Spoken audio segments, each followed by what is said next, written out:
Hello everyone. We continue and, as always, Andre is in touch.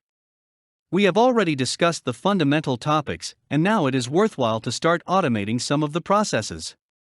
Since we have covered the issue of scheduling tasks, we can now make this process more convenient and efficient. These are project and task management systems. There are a lot of these systems on the market. I will show those that I use in my practice. You can use the ones that are more convenient for you. The main thing is that these systems allow all development participants to control who is at what stage, see the priorities of tasks, and participate in project management. The main thing is to understand why this tool is needed in project development is a higher priority task. But task control systems also need attention.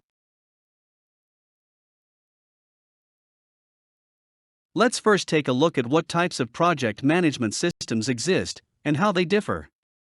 They can be divided into three types: project management system, task management system, bug tracking system.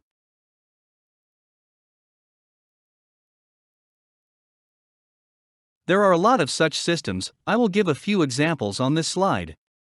There are always new ones with new features. Write what you use or what else you know.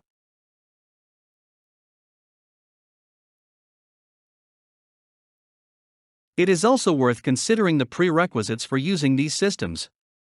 After all, as I said earlier, you need to understand that maintaining such systems is also the time and employment of a specialist. I will outline the main ones. Large development team. A large number of technologies, languages, platforms, services. The need for application integration. Many tasks and small subtasks. The tasks are hard to remember. Constant clarification and correction of tasks. Development teams are located in different locations. Completed tasks are knowledge and experience. So, if there are at least a few points from the prerequisites, then the maintenance of such systems will have a positive effect. The main essence of such a system is the task. Like any entity, it has a life cycle that can be generalized. Let's mark the main stages and transitions of the task life cycle in the form of a state graph.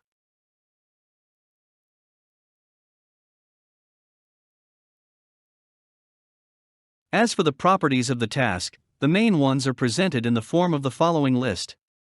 Author who created the task. Title a short description of the task. Description a detailed description of the task. Priority relative to other tasks. Urgency how urgently needs to be done. Executor who is responsible for completing the task. Status open, in progress, resolved, closed. Links blocks, depends on, linked, duplicate.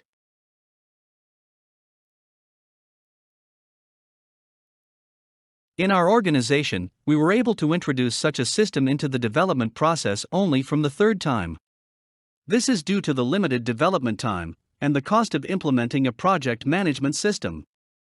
Not all team members perceive these systems positively. For some, it may be a trash can. For someone, an additional control system. For someone, it is not a necessary routine. It is important to convey to the developers the benefits of this system, first of all for them. I think you can already, knowing what such systems allow, and how to work with them. And let your team have a tradition of keeping records of their affairs. See you.